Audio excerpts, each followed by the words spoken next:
Hello everyone, ఇలాంటి videos ముందుగా కావాలి అనుకుంటే వెంటనే మా ఛానల్ని సబ్స్క్రైబ్ చేసుకోండి. అప్కమింగ్ రివ్యూలోకి వెళ్ళిపోదాం. ఎపిసోడ్ స్టార్ట్ అవ్వంగానే శైలేంద్ర ధరణిని కార్లో ఇంటికి తీసుకుని వస్తూ ఉంటారు కదా. శైలేంద్ర ధరణికి అడుగుతారు, ధరణి, నువ్వు బాబాయ్ వాళ్ళ ఇంటికి ఎందుకు వచ్చావు? వస్తారా కోసమా అని అంటారు శైలేంద్ర. మీరెందుకు వచ్చారు అని అంటుంది ధరణి. ఏంటి ధరణి, మాటికి మాట సమాధానం కాదు. ఇంతకు ముందు నువ్వు ఎలా ఉండేదానివో ఒకసారి గుర్తు చేసుకో అని అంటారు శైలేంద్ర. గుర్తు చేసుకోవడం ఎందుకు? ఇంతకు ముందు మీరంటే రెస్పెక్ట్ ఉండేది. ఇప్పుడు ఆ రెస్పెక్ట్ పోయి మనసులో అసహ్యంగా ఉంది అని అనుకొని గౌరవం ఎక్కువైంది అని అంటుంది ధరణి. గౌరవం ఎక్కువైనట్టు లేదు, నేనంటే భయం పోయినట్టు ఉంది అన్నట్టు వసుధారాన్ని నువ్వు చూడాలి, అంతే కదా అని అంటారు శైలేంద్ర. లేదు, ఇంటికి వెళ్దాం, మావయ్యతో అర్జెంటుగా విషయం చెప్పాలి. నేను ఎక్కడికి వెళ్తే అక్కడికి మీరు ఫాలో అయి వస్తున్నారు, ఎందుకు వస్తున్నారా అని మావయ్యకే చెప్పాలి అనగానే, అమ్మో ఇది కొంప ముంచేటట్టే ఉంది, ఇలా కాదు, ఇప్పుడు ఇంటికి వెళ్తే ఖచ్చితంగా డాడీకి నా గురించి చెప్తుంది. డాడీ నాకు క్లాస్ పీకుతారు. క్లాస్ పీకడమే కాదు, దాని అనుమానం రెట్టింపవుతుంది. ఈ ధరణిని అడ్డం పెట్టుకొని వసుధార తన నాన్న దగ్గర ఎందుకు ఉంది, అక్కడ రిషి ఉన్నాడో లేదో తెలుసుకోవాలంటే ధరణిని తీసుకుని వెళ్ళాలి అని చెప్పి ఇక ఇంటికి వెళ్తున్న శైలేంద్ర కార్ని వెనక్కి తిప్పి వసుధార వాళ్ళ నాన్న ఇంటికి తీసుకెళ్తూ ఉంటారు. ఎక్కడికి తీసుకెళ్తున్నారు అని అడుగుతుంది ధరణి. చూడు ధరణి, భార్య ఇష్టం భర్త తీర్చాలి, అందుకే నీ మనసులో ఇష్టాన్ని ఈరోజు నేను తీర్చాలనుకుంటున్నాను. నువ్వు ఒక హాఫ్ అన్ అవర్ సైలెంట్గా ఉండు, నీకు నచ్చిన ప్లేస్కి తీసుకువెళ్తున్నాను, సరేనా అని అంటారు శైలేంద్ర. ఇప్పుడు వద్దండి అని అంటుంది ధరణి. ప్లీజ్ అని చెప్పి ఇక వసుధార వాళ్ళ నాన్న ఇంటికి వెళ్తూ ఉంటారు. ఇది నన్ను పట్టుకోవాలనుకుంది, కానీ ఈరోజు ఆ వసుధార రిషి అక్కడ ఉన్నాడో లేదో తెలిసిపోతుంది అని చెప్పి మనసులో అనుకుంటూ వసుధార ఇంటి దగ్గర కారు ఆపుతారు శైలేంద్ర. ఏంటండి, ఎక్కడికో తీసుకెళ్తానని ఇక్కడికి తీసుకొచ్చారు, ఇది ఎవరిల్లు అనగానే, దిగుతారని, దిగితేనే కదా తెలుస్తుంది అని చెప్పి అంటారు. ఇక భయంగా కిందికి దిగుతూ ఉంటుంది. ఎందుకు ధరణి భయం? ఇది ఎవరిల్లో తెలుసా? వసుధార వాళ్ళ అమ్మ ఇల్లు, వసుధార వాళ్ళ అమ్మగారిల్లు. నువ్వు వసుధారతో మాట్లాడాలన్నావు కదా, అందుకే నిన్నిక్కడికి తీసుకొచ్చాను, వెళ్ళు, లోపల వసుధార ఉంటుంది అనగానే ఒక్కసారిగా ఉలిక్కి పడుతుంది ధరణి. అమ్మో, ఈయన ఇక్కడికి తీసుకొచ్చారంటే ఖచ్చితంగా రిషి ఇక్కడ ఉన్నాడా లేడా అని తెలుసుకోవాలని తీసుకొచ్చారు. ఇప్పుడు ఎలా? నేనే రిషిని వసుధారాని పట్టించేటట్టు ఉన్నాను, ఎందుకు ఇలా చేశాను అని చెప్పి భయంగా వసుధారా, వసుధారా, పెదనాన్న గారు అని చెప్పి పిలుస్తూ ఉంటుంది ధరణి. గబగబా ఇక వసుధార అలాగే ఇక ఇటువైపు చక్రపాణి వస్తారు. అమ్మా నువ్వు అని అంటారు. అవును బాబాయ్ గారు, నేనే. వస్తారా అని అంటుంది. మేడం మీరు మా ఇంటికి అని అంటుంది.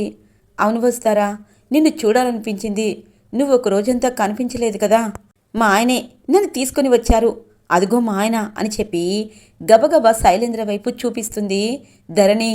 ఇక వసుధారాకి అర్థమవుతుంది, కావాలనే ఇక్కడికి శైలేంద్ర తీసుకొచ్చారు, ధరణి మేడం అయితే మాకు డౌట్ రాదని అని చెప్పి, నాన్న మీరు వెళ్ళి శైలేంద్ర సార్ని అక్కడే ఉంచండి అని అంటుంది. సరేనమ్మా అని చెప్పి ఇక చక్రపాణి గబగబా బయటికి వస్తారు. నమస్తే అండి వసుధార అనగానే, బాబు బాగున్నారా బాబు, ఎలా వచ్చారు బాబు, ఈ లోపలికి కారు పట్టిందా, ఇవన్నీ కావాలని అడుగుతూ ఉంటారు చక్రపాణి. ఇప్పుడు బానే ఉంది వసుధార అనగానే, బాబు మా పొలాలు మీకు తెలియవు కదా, చూపిస్తారండి అని అంటూ ఉంటారు చక్రపాణి కావాలనే. ఇక ధరణి, వసుధార నువ్వు ఇక్కడున్నావని నాకు తెలీదు, మా ఆయనే తీసుకొచ్చారు. రిషి ఎలా ఉన్నాడు, రిషిని చూసావా అని గబగబా అడిగేస్తుంది ధరణి. మేడం మీరు అర్జెంటుగా శైలేంద్ర సార్ని తీసుకువెళ్ళండి, ఎందుకంటే కావాలనే ఇక్కడికి తీసుకొని వచ్చారంటున్నారు కదా, అదిగో రిషి సార్ లోపల పడుకుని ఉన్నారు, మీరు దూరంగా చూసేసి వచ్చేయండి, రిషి సార్ని లేపద్దు అనగానే, వస్తారా, రిషి ఇక్కడ క్షేమంగా ఉన్నాడంటే చాలు, నేను వెళ్తాను, కానీ ఆయనకి డౌట్ వస్తుంది కదా, అందుకే అని అంటుంది ధరణి. సరే మేడం, సరే అని చెప్పి వసుధార వెనక వైపు నుండి కారు తీసుకుని వస్తుంది. సార్, మీరు బయట చూడాలన్నారు కదా, కాసేపు అలా రిలాక్స్ అయ్యి వద్దాం రండి సార్ అనగానే, థ్యాంక్ యూ వసుధారా అని అంటారు రిషి. ఇక వెనక వైపు నుండి రిషిని కారులో తీసుకుని వెళ్ళిపోతుంది వసుధార. ఇంతలో ఇక శైలేంద్ర లోపలికి వస్తారు చక్రపాణి తప్పించుకుని. ధరణి, వస్తారా ఏది అనగానే, అయ్యో వస్తారా కూడా లేదండి, అక్కడ చిన్నమావయ్య లేరు, వస్తారా లేదు, అనవసరంగా ఇంత దూరం వచ్చాము, పదండి పదండి అని అంటుంది ధరణి. వస్తారా లేకపోవడం ఏంటి, ఇప్పటిదాకా లోపల ఎవరితో మాట్లాడావు అనగానే, ఎవరితో మాట్లాడలేదండి, అదిగో పెద్దమ్మ గారి ఫోటో వైపు చూస్తున్నాను. చిన్నత్తయ్య గారు పెద్దమ్మ గారి చావుకి కారణమైన ఆ వ్యక్తి ఎక్కడున్నా అనగానే, ఇద్దరిని చంపే వ్యక్తి ఎవరు అని అంటారు శైలేంద్ర. వాళ్ళిద్దరూ చావుకి ఒకే మనిషి కారణమై ఉంటారండి, ఆ మనిషి కూడా త్వరలో అందరికీ తెలుస్తుంది అని అంటుంది. ఏమో వస్తారా ఇక్కడ లేకపోవడం ఏంటి అని చెప్పి చక్రపాణి అడుగుతారు. అయ్యో ఏదో పనుండి బయటికి వెళ్ళింది బాబు, వసుధార వచ్చేదాకా ఉండండి, కాఫీ చేస్తాను అని చెప్పి చక్రపాణి కావాలనే వాళ్ళిద్దరినీ కాసేపు ఉంచి ఇక వెళ్ళిపోమంటారు. ఇక ధరణి శైలేంద్ర కారులో రిటర్న్ ఇంటికి బయలుదేరుతారు. ఛా, వసుధార రిషి ఉంటారేమో అనుకున్నాను, రిషిని తప్పించేసింది, ఈ ధరణికి అన్నీ తెలుసని నాకు అర్థమవుతుంది అని మనసులో అనుకుంటారు శైలేంద్ర. ఇది ఇలా ఉండగా, వసుధార మన ఇద్దరం బయటికి వచ్చి చాలా రోజులవుతుంది కదా, కానీ నువ్వు డ్రైవ్ చేస్తున్నావు, నేనేమో కూర్చుని ఉన్నాను, ఏంటి వస్తారా, మన ఇద్దరికీ దేవుడు ఎప్పుడు మంచి రోజులు ఇస్తాడు అనగానే, సార్ రాబోయే రోజులన్నీ మంచి రోజులే సార్, మీరు ఆ కష్టాలన్నీ గుర్తు చేసుకొని బాధపడకండి, ఎందుకంటే దేవుడు కష్టాలని ఇస్తాడు, తరువాత దానికంటే ఎక్కువ రెట్లు సుఖాల్ని కూడా అందిస్తాడు, అందుకే నేను మీకు పానీపూరిని తీసుకుని వస్తాను, ఇక్కడే కూర్చోండి అని చెప్పి కారులో సీటు బెల్ట్ పెట్టి ఇక వసుధార దగ్గరలో పానీపూరి బండి దగ్గరికి వెళ్తుంది. వస్తారా, వద్దులే అనగానే, మీరు పానీపూరిని చూసి తినాలని అనుకున్నట్టు నాకు అనిపించింది, అందుకే కారు ఆపాను, ఎంతసేపని అని చెప్పి వసుధార పానీపూరి తీసుకుని వచ్చి ఇక రిషికి తినిపిస్తూ ఉంటుంది. రిషి ప్రేమగా, వసుధార ఇవన్నీ మన జ్ఞాపకాలు కదా, అప్పుడు మనం ఎలా ఉండేవాళ్ళం, ఇప్పుడు ఎలా ఉన్నాము అని గుర్తు చేసుకుంటే నిజంగా ఒక ప్రేమికులకి ఇన్ని కష్టాలు ఉంటాయా అనిపిస్తుంది. ఏమో వసుధారా, నా గాయం త్వరగా నయమయ్యి మనం ఎప్పటిలాగే హ్యాపీగా ఉండాలనుకుంటున్నాను, అలాగే డాడ్ని నిన్ను సంతోషంగా చూసుకోవాలనుకుంటున్నాను అని అంటారు రిషి. సార్ అన్నీ జరుగుతాయి సార్, మీరేమీ కంగారు పడద్దు అని చెప్పి, ఇంతకీ ధరణి మేడం శైలేంద్ర సార్ని తీసుకొని వెళ్ళిపోయి ఉంటుంది, ఇప్పుడు ఇంటికి వెళ్ళొచ్చు, ఈ విషయం రిషి సార్కి తెలిస్తే ఈరోజే శైలేంద్ర సార్ని చంపేస్తారు, అందుకే ఎంత కష్టమైనా బయటికి తీసుకొచ్చాను అని చెప్పి మనసులో అనుకుంటుంది. ఇక ఇంతలో వసుధార కారులో ఉన్న లెటర్స్ అనేవి కింది పడిపోతుంటాయి. సార్ ఆ రోజు పాండ్యన్ మనకిచ్చిన లెటర్స్ సార్ అని అంటుంది. అవును వసుధార, ఆ లెటర్స్ అసలు ఎవరిచ్చారో, మనకి ఎందుకు ఇచ్చారన్నది మనం ఇంతవరకు చూడలేదు, అవి చదువుతాను వసుధార అనగానే, సరే సార్ ఇంటికి వెళ్ళాక ఎలాగో కాలక్షేపం అవటం లేదంటున్నారు కదా, అప్పుడు నీట్గా చదువుకుందురు అని చెప్పి ఇక రెండు తన పర్సులో పెట్టుకుంటుంది లెటర్స్ని వసుధార. ఇక ఇంటికి చేరుకుంటారు. నాన్న, ఆయనకి ధరణి మేడం శైలేంద్ర సార్ వచ్చినట్టు చెప్పొద్దు నాన్న అని అంటుంది. సరేనమ్మా అని చెప్పి సైగ చేస్తారు చక్రపాణి. ఇక బెడ్పై జాగ్రత్తగా ఇక రిషిని కూర్చోబెడుతుంది వసుధార. సార్ లెటర్స్ ఇదిగోండి, నేను డిన్నర్ ప్రిపేర్ చేస్తాను అని చెప్పి అక్కడి నుండి వెళ్తుంది వసుధార. వసుధార కాసేపు నిద్రపోతాను అని చెప్పి రిషి నిద్రలోకి జారుకుంటారు. లెటర్స్ రెండు ఇక తన బెడ్పై దుండు కింద పెట్టుకుంటారు రిషి. తెల్లగా తెల్లవారుతుంది. ఇక మహేంద్ర ఆలోచిస్తూ ఉంటారు జగతి ఫోటో వైపు చూస్తూ. జగతి, నువ్వు చనిపోయినా మాకు సుఖం లేకుండా చేస్తున్నాడు ఆ శైలేంద్ర. నీ ప్రాణాలు తీసుకున్నాడు. ఇప్పుడు రిషి వసుధారాని ఇబ్బందులు చేస్తున్నాడు. రిషినైనా వసుధారాని ఇద్దరిని చంపాలనుకుంటున్నాడు ఆ దుర్మార్గుడు.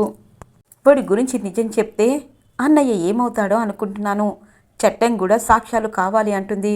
ఆ సాక్ష్యాలు సంపాదించి వాడిని జైల్లో తోయిస్తాను.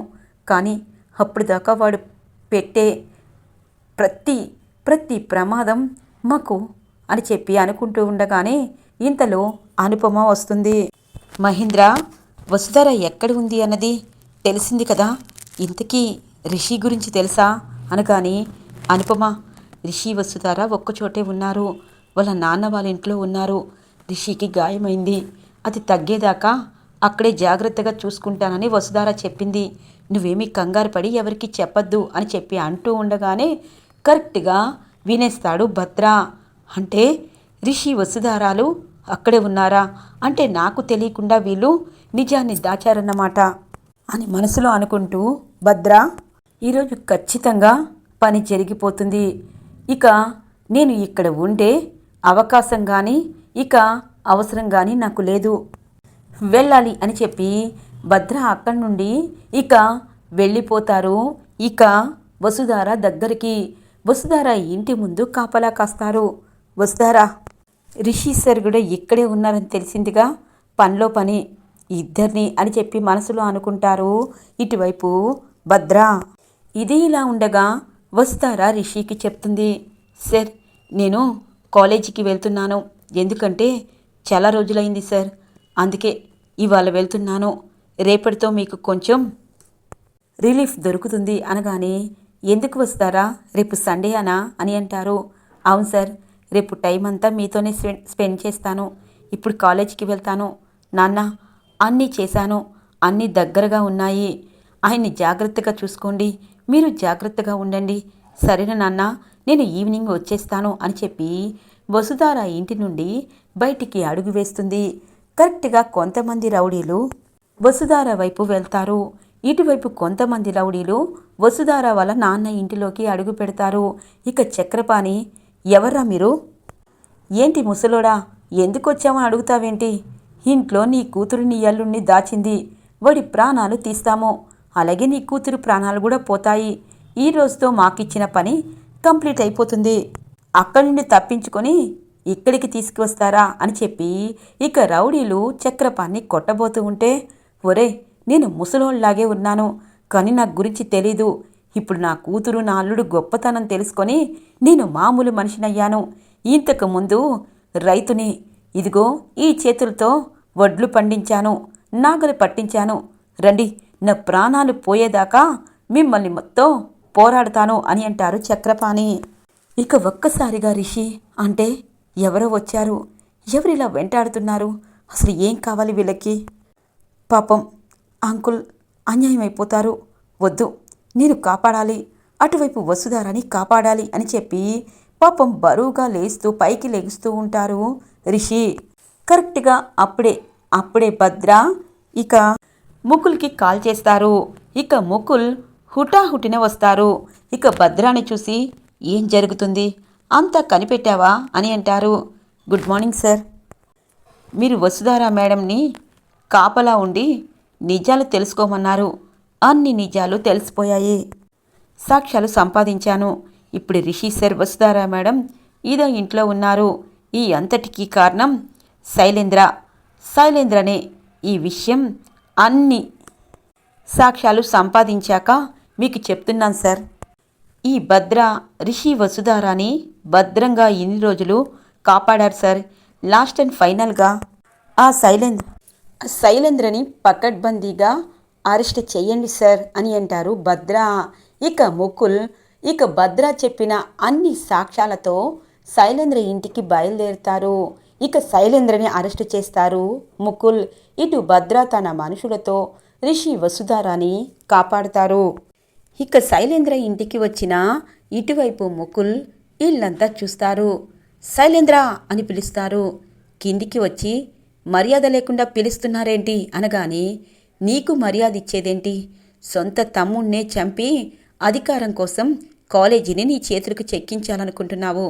అన్ని సాక్ష్యాలు ఉన్నాయి, అరెస్ట్ చేస్తున్నాం నిన్ను. ఇంకాసేపట్లో రిషి వసుధార కూడా ఇక్కడికి రాబోతున్నారు అని ముకుల్ అనడంతో ఒక్కసారిగా షాక్ అయిపోతారు ఇటువైపు దేవయాని అలాగే ఫణీంద్ర. ఈరోజు ఎపిసోడ్ ఇలా ఇంట్రెస్టింగ్గా ఎండ్ అవుతుంది ఫ్రెండ్స్. రాబోయే ఎపిసోడ్స్ కోసం మా ఛానల్ని సబ్స్క్రైబ్ చేసుకోండి. Thanks for watching friends.